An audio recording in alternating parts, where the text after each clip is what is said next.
Pentru prima dată vom folosi acest coș pentru foc, să nu mai facem foc pe pământ și așa. Adăugăm un picuț de ulei, era mai bună untura, dar asta e. Lăsăm să se încingă bine, bine, după care adăugăm cărnița. Adăugăm cărnița.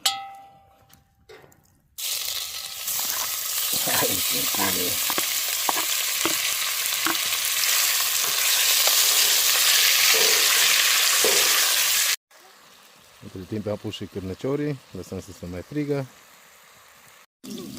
Și acum că cărnița și cârnăciorul s-au prins printr-o clustră frumușică, adăugăm ceapa, lăsăm să căcălească un pic, după care ardeiul roșu și usturoiul.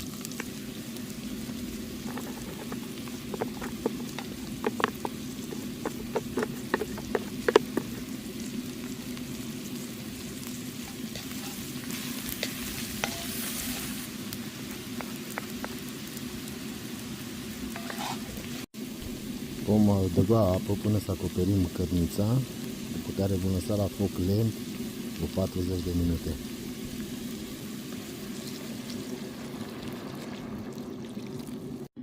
Și acum e momentul să punem niște boia dulce, boia iute, sare și piper.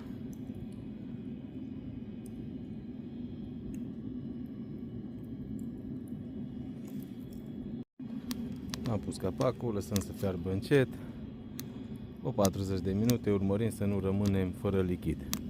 Dacă e, mai adăugăm. Și așa focul merge lent, să vedem. Oh, wow! Și soarele a pus și acum profităm de liniștea naturii. Vrem să verificăm cărnița dacă este fiartă și morcovul, după care să adăugăm cartofii. Uite ce bine arată! Cărnița este fiartă, adăugăm cartofii, puțină apă, până să acoperim cartofii, nu mai multă, și mai lăsăm încă cel puțin 10 minute. Și după mai mult de un ceas jumate, este gata.